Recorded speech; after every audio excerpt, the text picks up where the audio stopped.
Jā, labrīt, cienījamie kolēģi. Sāksim mūsu šodienas konferenci. Es gribētu iesākt ar to, ka mēs esam ļoti pateicīgi Eiropas komisijas pārstāvniecībai Latvijā par šo lielisko iniciatīvu. Uzaicināt visus šodien runāt par pirmajiem 3 gadiem, kādi mums ir bijuši kopš fiskālās disciplīnas likuma pieņemšanas. Un kā pirmai runātāji es došu vārdu augstgodātai Innai Steinbukai. Tātad, lūdzu. Paldies.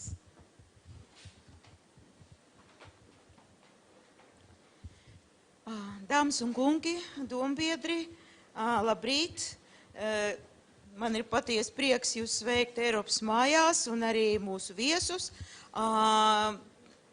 Jāsaka, ka vispār vārds fiskālais man ir ļoti tuvu, jo, ja fiskālai padomē ir tikai 3 gadi, tad es atceros, ka Jānis Platais savā laikā bija budžeta valsts ministrs, un tas tiešām sakritā ar to laiku, kad es sāku savu ieradniecības karjeru finanšu ministrijā. Un tieši ar Jāni mēs toreiz izveidojām pirmo Latvijas vēsture fiskālas politikas departamentu.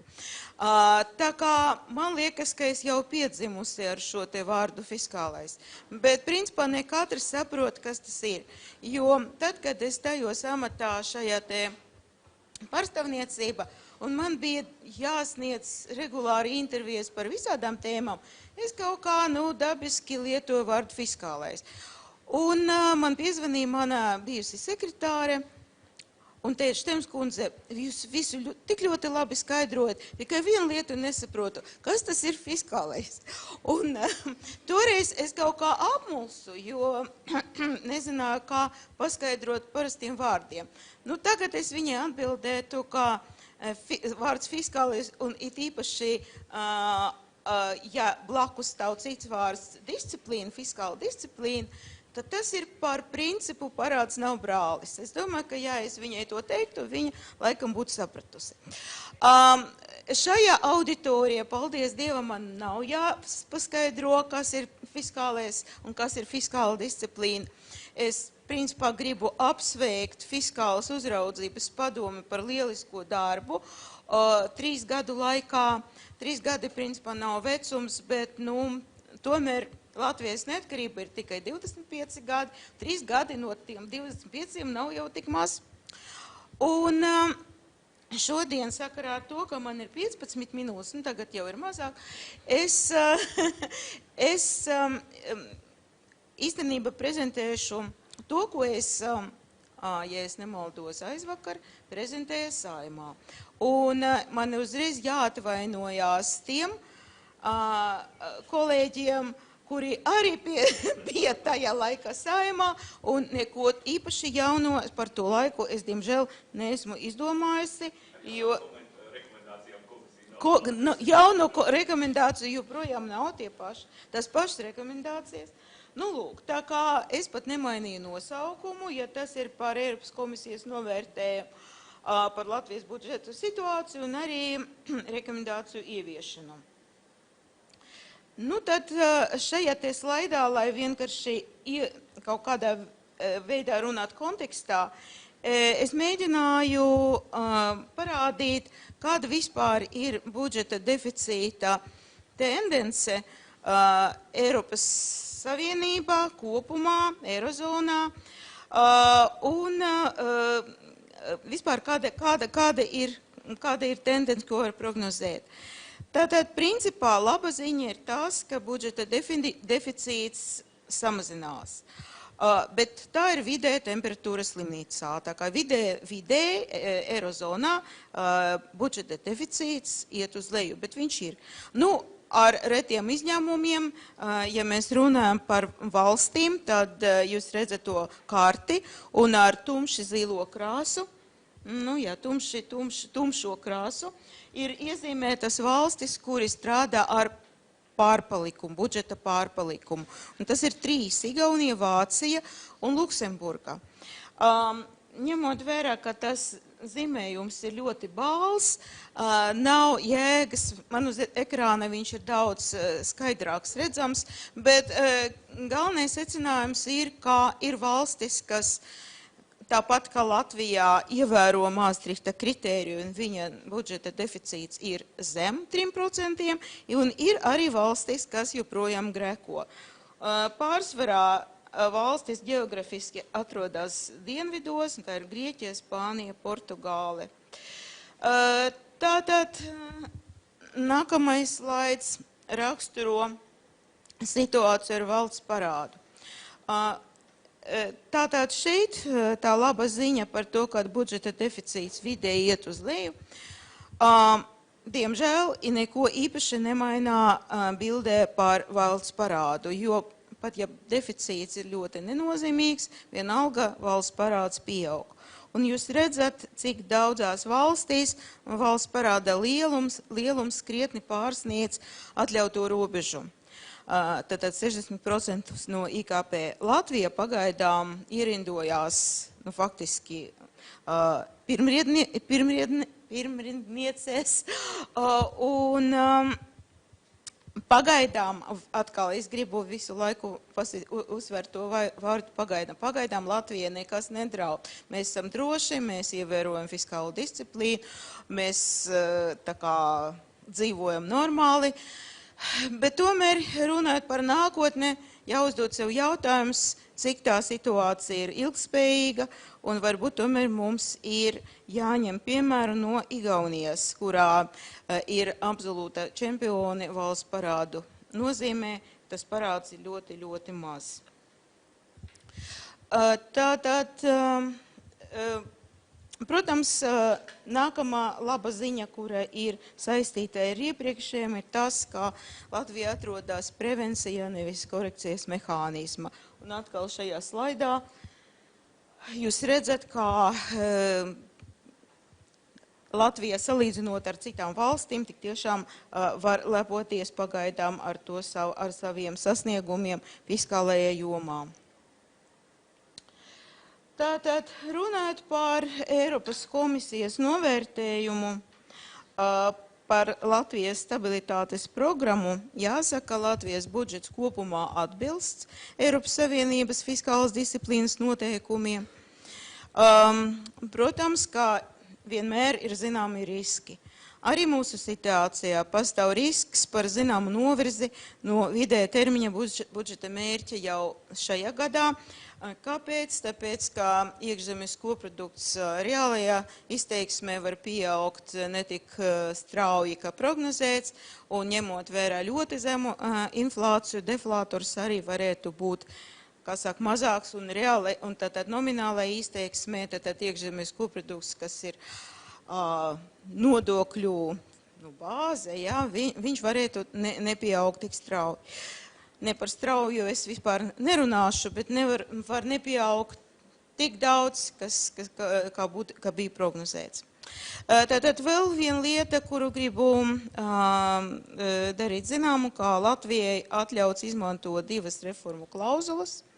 Tas ir atkāpties no vidējā termiņa budžeta deficīta mērķa. Runājot par struktūrālo deficītu, tad pirmā klauzule, tas skar reformas pensiju sistēmā, un jūs redzat, par kādām summām iet runa. Tātad, un otrā klauzula, tas ir jaunums, jo pensiju klauzula jau bija atļauta iepriekšējā gada. Tātad veselības nozare mums ir atļauts 3 gadu laikā tērēt apmēram šādas summas, kas ir uzrādītas šajā slaidā. Tas ir 17. gads apmēram 35 miljoni eiro, 18. apmēram 140 un 19. apmēram 175 miljoni eiro. Tas ir diezgan ievērojams summas, tātad veselības nozares sakārtošanai. Galvenais, lai tie līdzekļi tiktu ieguldīti efektīvi.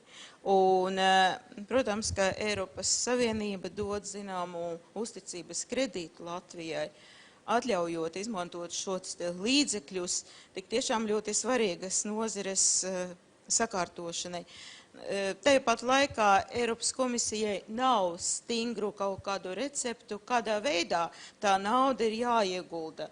Ja, un tā ir īstenība Latvijas valdības atbildība, lai to naudu nevis noest, bet ieguldīt liederīgi, lai pēc 3 gadiem Latvija varētu jau pati dzīvot bez tiem papildus tēriņiem.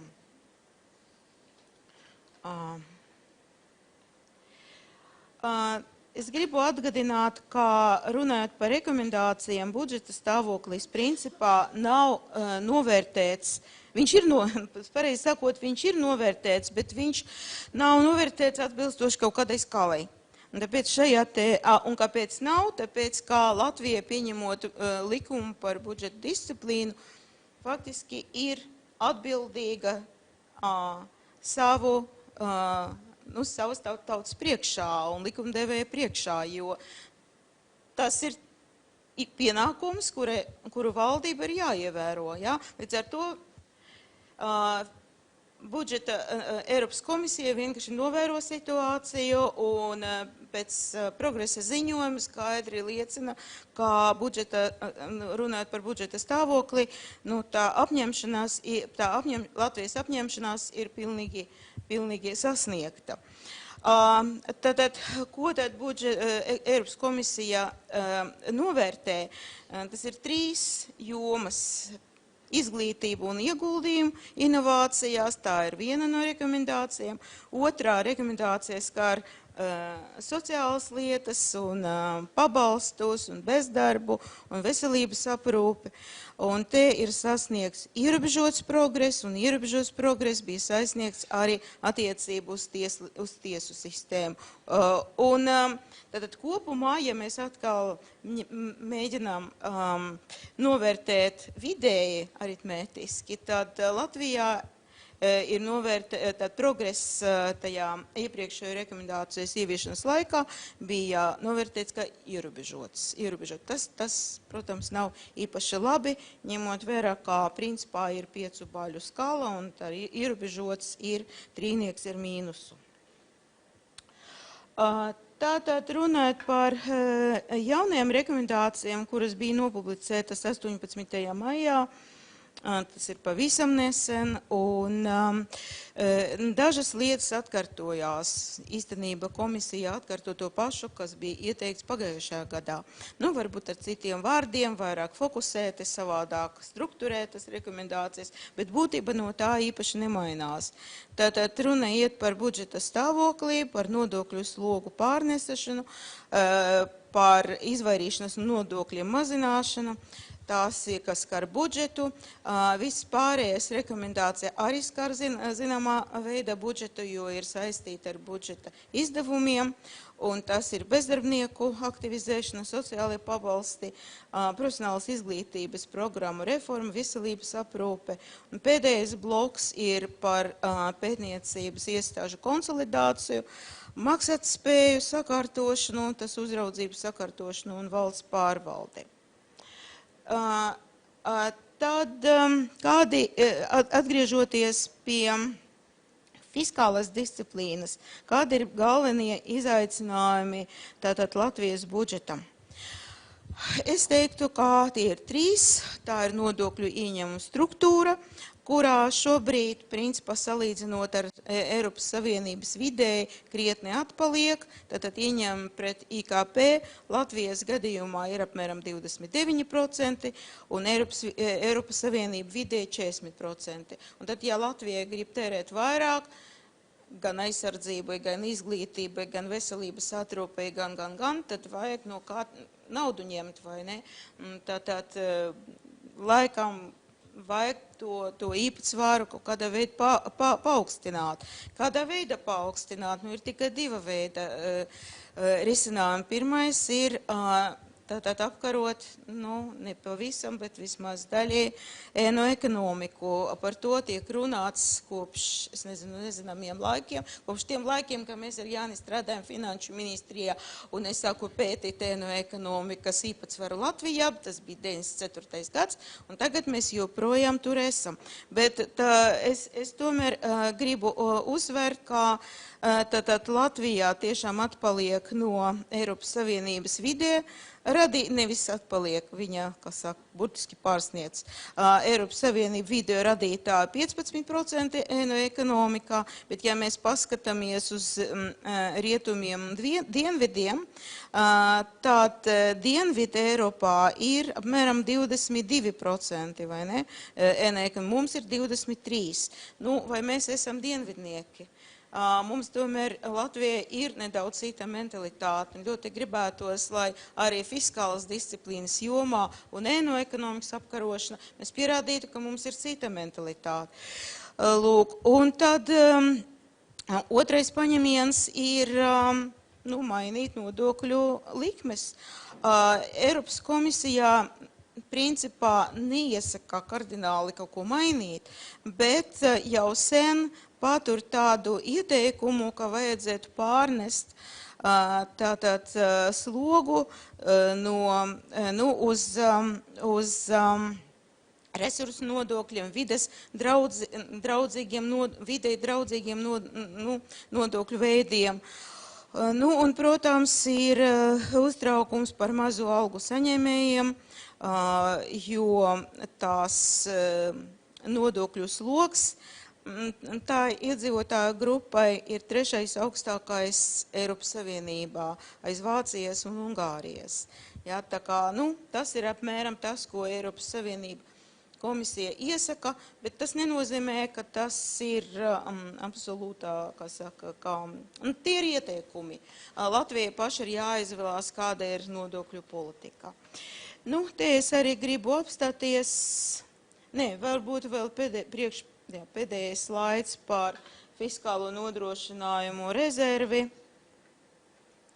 Tātad jāsaka, man nav jums jāatgadinā, kā Latvija ir mazā un atvērtā ekonomika, līdz ar to pakļauta tātad ārējiem riskiem. Tie riski varētu būt dažāda veida riski. Jā. Tā ir skaitā, ja Eiropā vai visā pasaulē krīze sākas un iet palšumā, mēs pasargāties nevaram. Bet tāpat laikā mēs esam arī pakļauti, teiksim, resursu cenu svārstību riskiem un tā tālāk un tā joprojām. Un tieši tāpēc ļoti vērts ir domāt par fiskālo rezervi. Tātad nodrošinājuma rezervei ir, mums ir jāuzsver kā drošības pilvenu pret tiem riskiem. Un Latvija pati iestrādā rezerves principu savā likumdošanā, un varbūt jāatgriežās vēlreiz pie tā, kas ir ierakstīts, iestrādāts likumā, un jāpadomā, kad ir tas piemērotais brīdis, lai mēs Latvija sāktu veidot rezervi. Tas laikam ir viss, ko es gribētu jums šodien pateikt. Es ļoti ceru, ka mūsu iniciatīva rosināt šādu te sanāksmi mūsu telpās Eiropas mājā dot papildus iedvesmi visiem runātājiem, fiskālas disciplīnas padomē, un ņemot vērā, kā šodien jūs nosacīti atzīmē 3 gadu jubilejas, jums arī gribu novēlēt daudz baltu dieniņu.